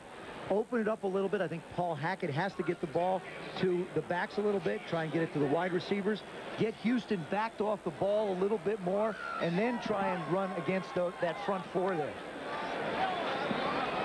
I mean, if the Houston front four just had to rush the passer, Mike, I don't think they'd be very successful. But as a group with the linebackers involved to stop the running game, they've been very successful. Kansas City has tried to run it 27 times tonight, or 13 times tonight, but they only hit 27 yards. Play action to Allen. Bono with time and throws complete down to the 40-yard line. Derek Walker, the tight end, makes the grab. And play-action passing, to me, is the best way to get your pass blocking also. It causes hesitation up front. It gives Bono lots of time to look. Marcus Allen doesn't even have anybody to block, and he's the back that made the fake. Derek Walker releases outside, gets in the soft area of the zone, and makes the reception. Jeff Criswell has come in at right tackle for Ricky Sigler, another example of the depth that Kansas City has. Allen, big hole, but closed in a hurry. No, not tonight, says Michael Barrow. Third-year man out of Miami that Jeff Fisher said was the smartest linebacker he had ever been around. And I tell you what, he's the fastest linebacker I ever saw, at least in college. I think, you know, you consider Jeff Fisher making that statement when he was with Mike Singletary in Chicago. Certainly Mike is a Hall of Famer and one of the greatest that ever played the game. That's a very, very big compliment for Michael Bell. 2nd and 7. Well, there's not much there. That Oiler defense came into the game number 2 in the AFC, 4th in the NFL, allowing less than 300 yards a game. Mike, all you have to do is look at the line of scrimmage and see the numbers that are around the ball when a guy is tackled. And every time I've looked, it's been a 23 or a 26 or a 29. These are all the defensive backs in the secondary people. Which is the trend in the NFL these days. Force the other team to throw the ball. 3rd and 6. Here comes the blitz. Bono unloads in a hurry. Got the first down to Slaughter.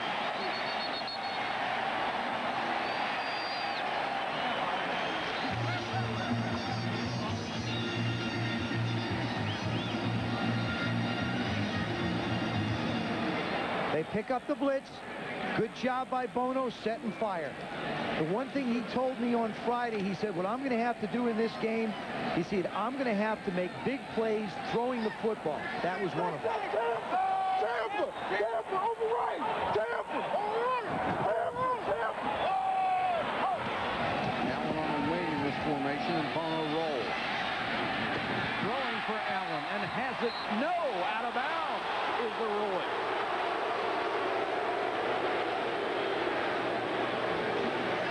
Marcus tried a tap. It looked a little bit more like a thump. Let's see if he gets it down. Hey, good call. Toe on the white. Right. The left is down. The right is down. And the left is just on the line. That was a good call. 2nd and 10. The numbers on Bono. And a rare interception.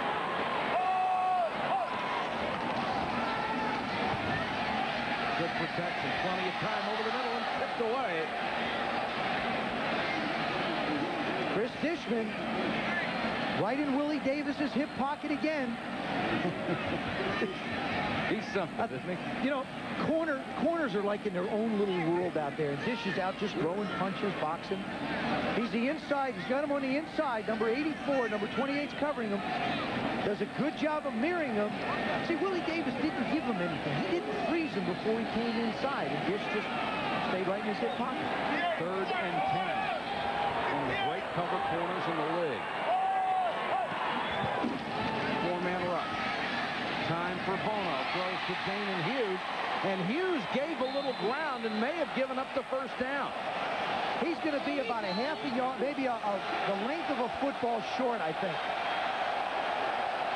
Without hesitation, I think Marty Schottenheimer's going to go for it. Without question, without hesitation.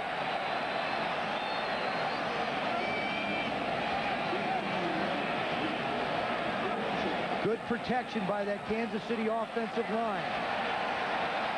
Now, he's got it, and then you see he comes back just the inside of the 19-yard line. Donnell Bennett and Marcus Allen on 4th and inches. Marcus, first down. And all that kind of short yardage stuff is just attitude and Marty Schottenheimer kind of football. That's exactly what it is. And this offensive line takes a lot of pride in getting a first down on short yardage. That's really what has to happen. The 5 guys up front have to make their mind up that they're going to create some space for the running back. It's an attitude by 5 guys up front, and they've got 5 of the best that have played together all year, I might add. I might be here. 1st and 10. Kansas City leading by 4, trying to build on it. Bono with a lot of time. And out of the end zone. Intended for Vanover. You don't want this guy inside the 20. From that distance, he's completing 70% percent. That's first in the league. And what is really impressive to me is the 13 touchdowns and just 2 interceptions in that red area. That means that he's getting production and he's protecting the ball. I'm a little surprised that people are surprised that Steve Bono is doing this well. Whenever he's had an opportunity, he's shown he can play. But never has had the title of starter attached to him till this year. Allen on the sweep behind Zott.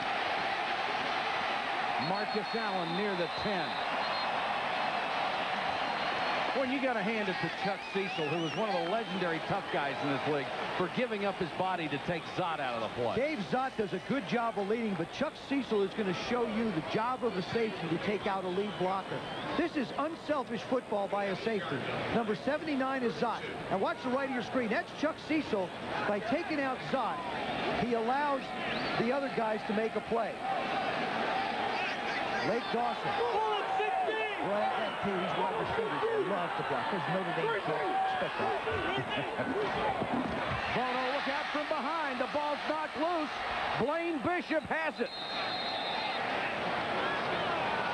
Oiler football. Blaine Bishop has made so many big plays for the Houston Oilers. 5'9", 195 pounds. He just comes around the corner, and before Bono has a chance to unload it, he knocks it out of his hands.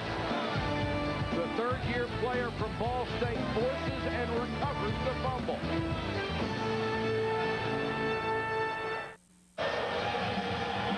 Chiefs leading by 4.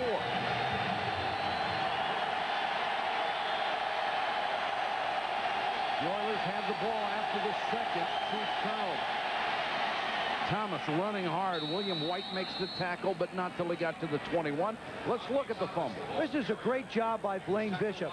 What he does is, see Bono's head? He's looking at him, but Bishop's looking this way. Okay, now, Steve Bono looks away. Bishop's looking at him. Now, as Bono looks away, see how Bishop, now look at how he stays low. He hides behind John Alt and just comes around the corner to make the play. That was sneaky and good. 2nd and 5. Chandler changing the play.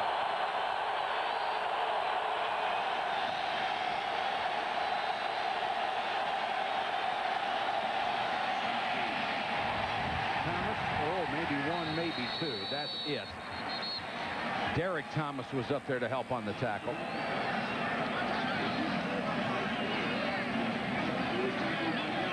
One of the things that's been absent tonight is Daniil Smith and Derek Thomas' traditional pass rush. We just haven't seen it. Well, I think you have to give a lot of credit to the Houston Oilers offensive line, and in particular, we're talking about Brad Hopkins, the job he has done on one side, and Dave Williams, number 73 at the other right tackle.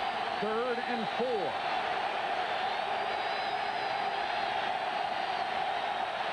Chandler can't be heard. Now giving a hand signal. Comes the blitz. Unloads. Incomplete. Nearly intercepted. Right into the hands of Doug Terry, but he was hit by his own man and couldn't hold it. They haven't surprised Chris Chandler tonight. He makes the audible. There they come, right up the gut. Good job that time by Thomas coming in to pick up the blitz. Ball is thrown a little bit behind Sebron, and then you wind up with a volleyball. And Collins actually denied Terry the interception when he crashed into him. Camarillo to punt to Vanover. And 2 or 3 times already tonight, after a kick return, Vanover has been involved in an altercation. Nice kick this time by Camarillo. And Vanover knocked down. That'll draw a flag. Well, this time, even before the play was over, he was involved in an altercation. Tamir Barnes nailed him just as the ball got there. That's a good call by the officials. Tamir tries to get around the blocker and make a play, but he timed it wrong. Watch the right part of your screen, just as he's trying to make the play. Oh, did he see him or what? Yeah, you can. Boy, those super slow-mos are unbelievable. Isn't that beautiful? You can see every little thing. And you could tell he got there just before the ball did.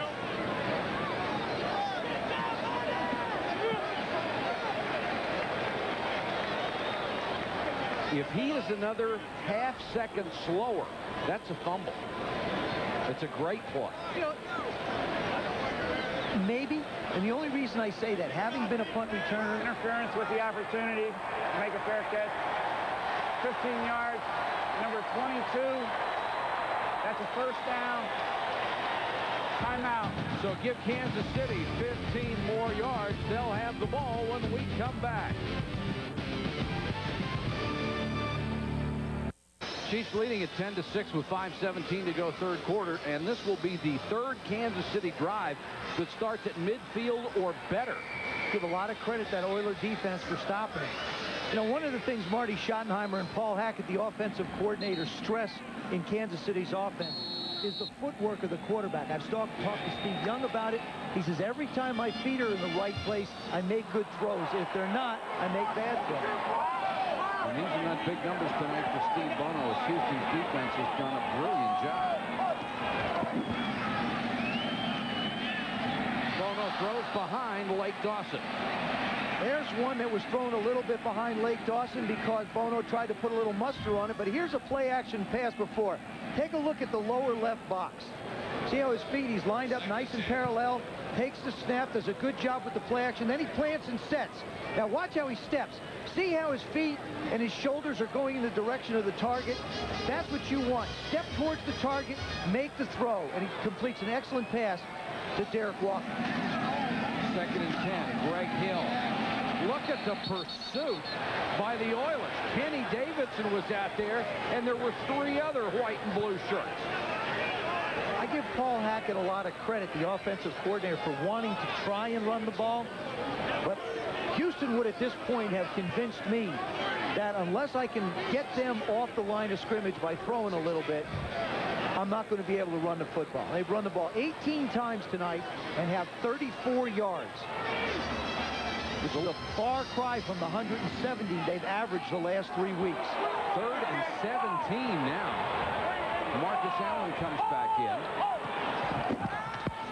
Oilers come with a 4-man rush. Look out from behind. Bono hit as he threw. Michael Barrow, who was looking forward to the opportunity to be an outside rusher, got his chance that time and showed you that incredible speed that he had. This kid here is really a future star in this game. This is coming from the outside. He goes all the way around John Alt. Now, Bono has not stayed in the pocket and held the ball for a long time. That was a normal rhythm pass. And it's funny talking to Barrow about his style. He says, I'm studying everybody. He says, what you're going to see from me is a little bit of everybody. Swilling, Taylor, everybody that's ever rushed anybody. He said, I'll learn things in high school games. I'll look at anyone. Mel Gray waits at the 10.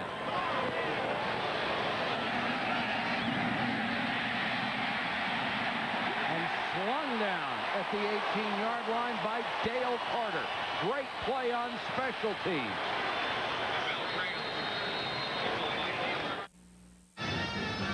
Welcome back to Arrowhead Stadium. Derek Thomas in our spotlight, a guy who is playing a linebacker position that is a little different from what he played last year. The problem he has is when they run at him here, he runs around tight end Frank Wycheck and doesn't make the play, but in the stack position when they run the ball away from him, he's able to make contact and nails Thomas to the ground. A great hit. He's much better when they run the football away from him.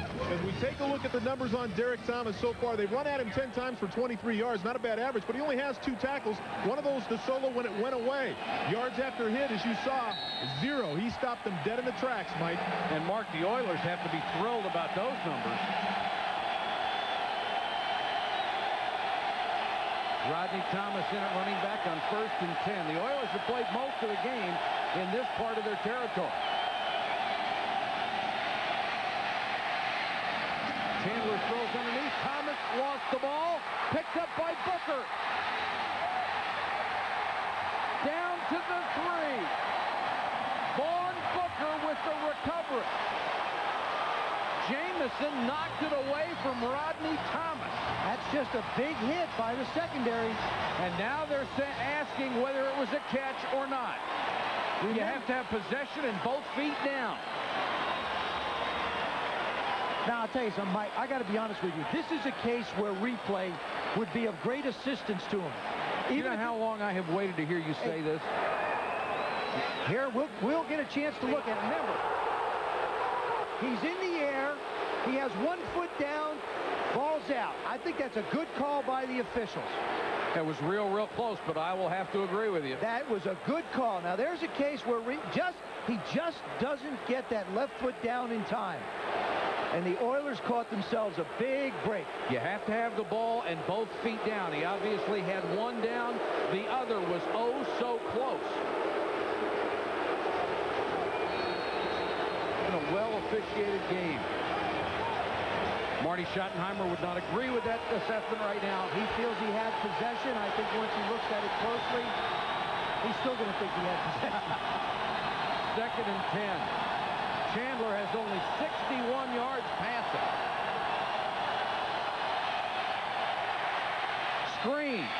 Thomas. Got to the 27-yard line. The biggest obstacle he had was getting around Mark Stepnoski. And, you know, Stepnoski's down the field 8 yards. What a terrific job of him pushing and pushing and pushing the defense back. Take a look at the previous play again and see if Rodney Thomas had both feet down or not. Chandler's going to be throwing at you, so it's coming out this way. He's got his right foot down. His left foot is not quite down. The ball comes out. That's a great call. 3rd and 3.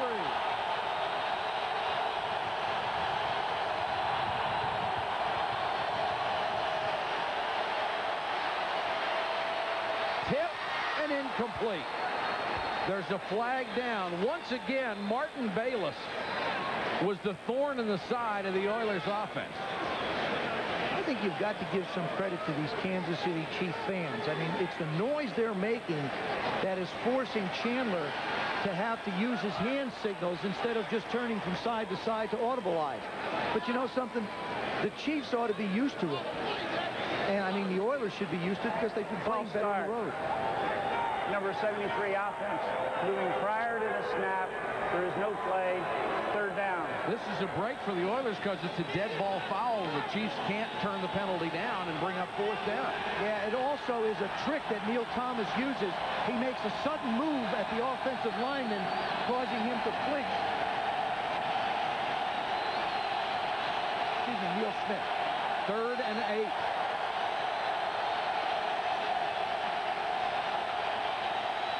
See, now, Neil Smith right there jerked and moved again. He caused the offensive lineman to make a move. This should be a penalty against the defense for causing the offensive lineman to move. Which is a change in the rules. They used to get away with that all the time. I mean, that's the way it should be, in my opinion. I agree. False start. See? Number 89. This is the 2nd time in a row he's done that. 5 yards prior to the snap. That's Wycheck, the tight end who was on the wing. Watch his right hand. I want you to watch his right hand. Right here. Watch what he does. See how he flinches? By him flinching and doing that, he's drawing him offside. That's the 2nd time he's done it in a row. And that's illegal. It's supposed to go the other way. I thought it was.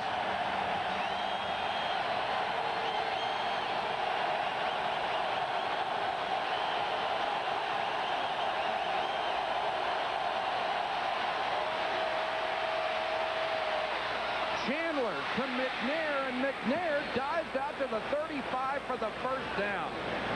Mark Collins made the tackle. First of all, that's a great call by the offensive coordinator, Jerry Rolfe. Move Chandler a little bit. Get him away from the rush, even if they blitz up the middle. And secondly, run away from Derek Thomas and give Brad Hopkins a chance to just lock up with them and not have to stay with them for an absorbent long period of time. Hopkins has done a superb job, and Neil Smith has come off the field for Kansas City.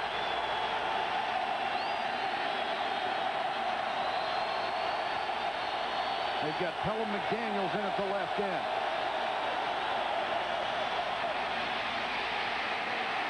Chandler, there's going to be a holding penalty on this one. And Chandler gets out of bounds. Joe Phillips was causing a lot of havoc coming up the middle, and it was an obvious hold. Phillips, 6'5", 310. Really likes the more aggressive system. He doesn't have to stand there and absorb punishment anymore. He can go after people. We've talked about the Houston Oilers coordinators, but Gunther Cunningham, the new defensive coordinator of the Kansas City Chiefs, has implemented a new system.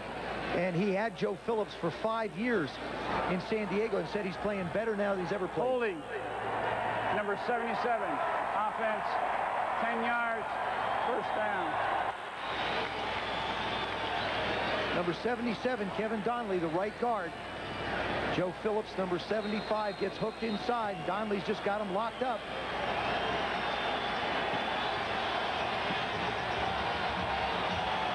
The ball at the 25. Neil Smith is back in on 2nd and 20. Excuse me, 1st and 20.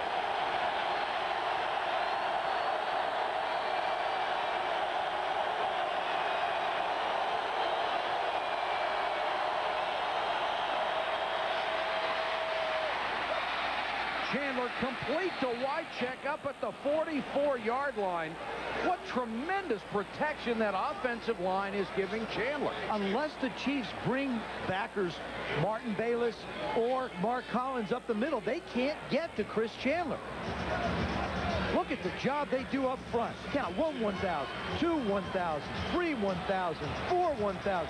That is a terrific job by an offensive line over 4 seconds. And this is against the team that came into the weekend tied for the lead in sacks in the NFL. 2nd and 2, McNair dives straight ahead. He's got a first down out to the Oilers' 46-yard line.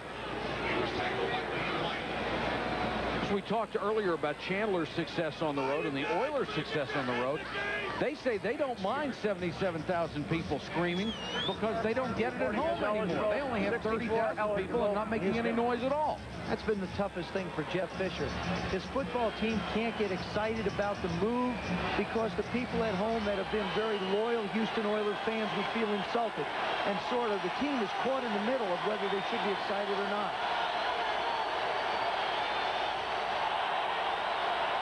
Marion Butts, the up back. This is Thomas picking his way for a couple. Our Visa storyline from Kansas City. The numbers on Chandler: 2 interceptions, only 106 yards. The Chiefs' rushing game has been held to only 35, and neither, to first time in 4 games, the Chiefs have given up more than 7 points. Now for the tie, Al Del Greco.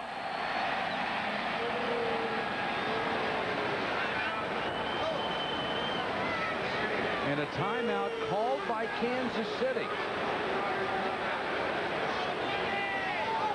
What makes this play is the help block on Derek Thomas. Chandler slides. Now, from the left part of your screen, you're going to see Sanders go up. Now, he's got everybody beat, but look at him go up. He comes down with both feet, and it's 6. Now, I'll tell you, last year at Ohio State, he set a long jump record of 26 feet, 9 3/4 inches. That's where his leaping ability helps. Thank you very much. Chris Chandler's probably doing the same thing. Unbelievable. What a play. You know, if you're a better football team, and I think coming into this game, you'd have to say Kansas City was a better ball club than Houston. You leave a football team in a game long enough, they're going to think they got a shot at beating you. And I think that's what Kansas City has done. They've left Houston in this game enough with the turnovers they've gotten and hadn't put them away. And now this thing could go to OT. And you don't think the Raiders are rooting for Houston? After losing today, Kansas City wins. They've got a 2-game lead. Well, how about this? They've got 3 days to go play another game on Thanksgiving. So a lot can happen, though, in 1 minute and 46 seconds. Del Greco for the point after and the tie.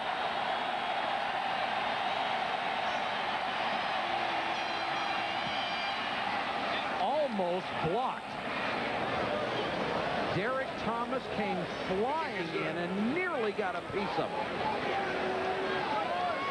He almost got there. Derek Thomas, number 58, does the swim move inside and almost, I think it went through his hands. I think this goes through his hands. Up goes left. I think Del Greco sensed it and sort of pulled it a little. Unbelievable. If he doesn't kick it to the left of center, it's blocked. Derek Thomas almost had another huge play. Now, one reason that timeout was so important for Kansas City, now they only have 2 less. They had to take it on the extra point, but they nearly came up with a play that would have won the game, too. Need we remind anyone about Steve Bono's heroics against the Chargers with like 1 minute and 6 seconds to go, no timeouts, and they needed a touch, and he got it done? If you're looking ahead, they have also been brilliant in overtime. They have 3 wins in overtime this year. Of course, coming up immediately following our broadcast, you'll see SportsCenter with highlights of all the games. A lot of other information on Mattingly, Jerry Rice, the conversation tonight, and then primetime.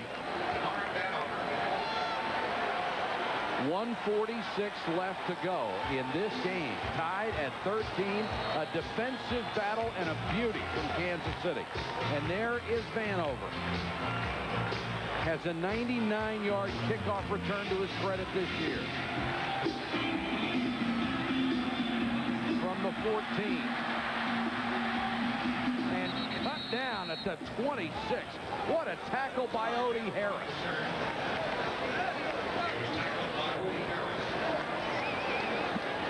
We told you earlier in the game that Marty Schottenheimer said the only question he had about Steve Bono was how would he handle adversity. The verdict from Schottenheimer with flying colors. I did it against the Giants, did it against the Chargers. And he has 142 to get his team into position. 3 comebacks, that ties for the best in the NFL, much like his mentor, Joe Montana.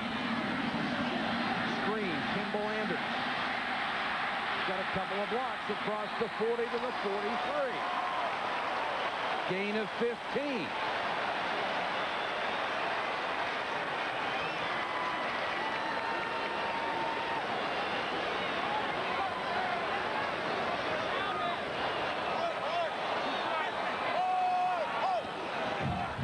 Four-man rush. Bono with time over the middle and knocked away at the last moment. Bishop again with a huge play. The defensive backs in this game have been terrific on both sides of the ball. Blaine Bishop at 5'9" is up against Lake Dawson. He's cutting off the inside. He plays him hard inside. Dawson still gets there, and he just knocks the ball out of his hands. Bishop, the leading tackler on this team, has made some just incredibly timely plays tonight. See, I think you can work the middle of this defense. I think that's against Chuck Cecil and Blaine Bishop is where you get your best matchup. Trips left formation for Bono. Draw play, Allen. Oh, good block over there. Marcus to the 48, maybe the 49-yard line. And Kansas City will use its second timeout.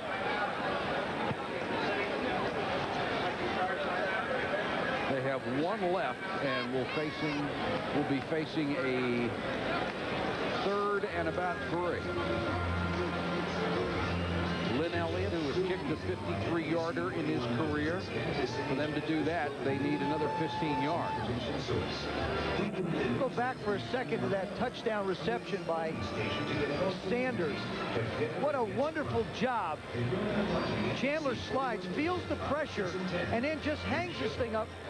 But look at Sanders go up and get this ball. I mean, Carter's right there. He just goes up and outleaps him. Now, we've talked about the job that Brad Hopkins has done. Everybody focuses on the catch. But Frank Wycheck gets beat by Derek Thomas. And look who comes to save the day.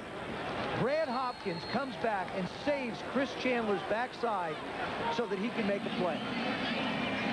Boy, he's played a really sound, solid football game. I asked him about playing against Derek Thomas last night. He said the one thing you've got to do is focus and concentrate on him. And he's done a terrific job at it. 3rd and 3.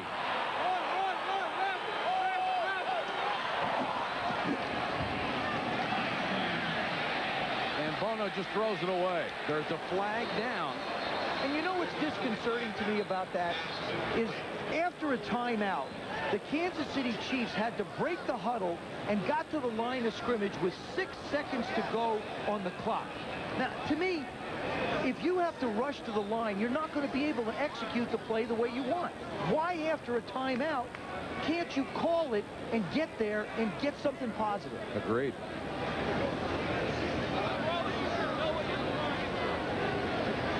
Mike, let's have another discussion. We are. Oh. Tell us, Tom. Illegal shift. 2 men moving on the offense. That penalty is declined. Offensive pass interference. Number 80, offense. Penalty is declined. 4th down. That's what happens when you rush out of a huddle. The guys weren't set, and they wind up with a penalty as well as rushing it.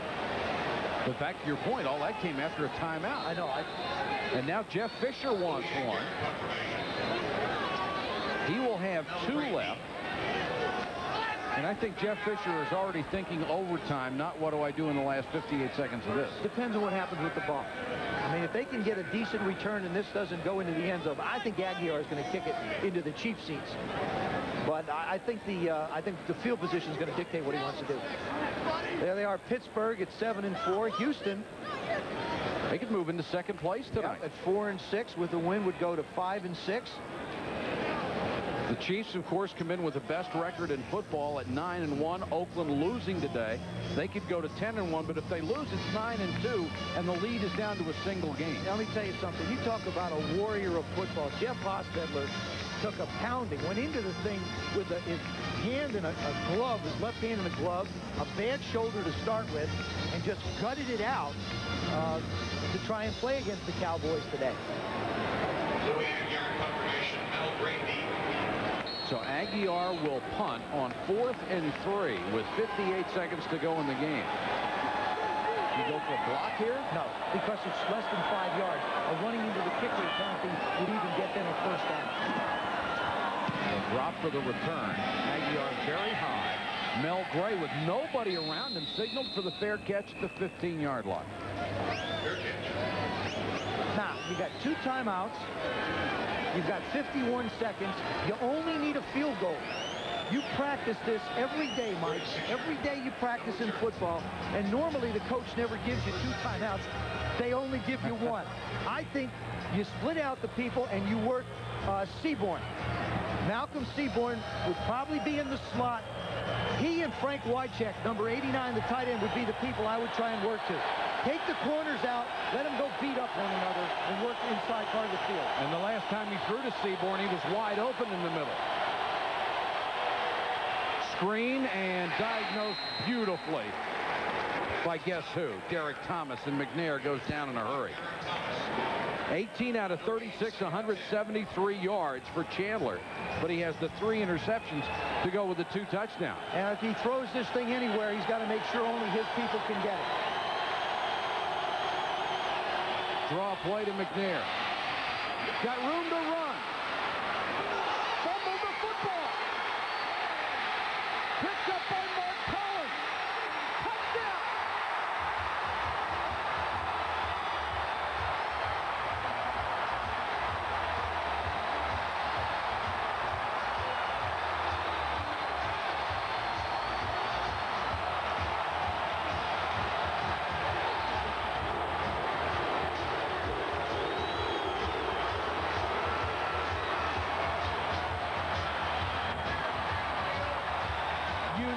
Jeff Fisher was thinking, just don't make a mistake. The worst we can do is go into overtime, and they fumble. You can't call a safer play when the team is expecting you to throw the ball, a pass, a draw. And he'll cover up with 2 hands just before he gets hit to try and be extra cautious about it.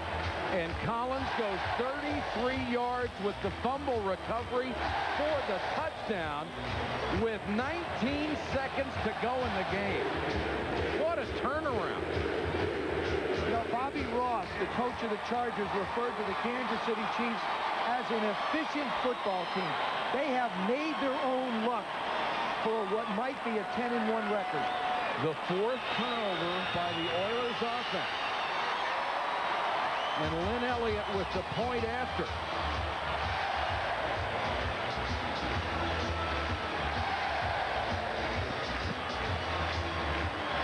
Unbelievable. Now look at how he's covered up. Look at that. He is just covered up. Doug Terry comes in and just pops him right under the chin. Mark Collins picks it up. Oh, my. All 20 Kansas City points have come off turnovers. Look at that. I mean, he did everything he could to protect the football. Everything a coach tells you. Marty Schottenheimer says luck, doesn't believe in it. Preparation and opportunity equal luck. And the opportunity came up for Mark Collins, and he capitalized on it. 4 for 20, 2 for 6. Only one touchdown solely generated by the offense of either team tonight. Boy, you're right. McNair did everything he could.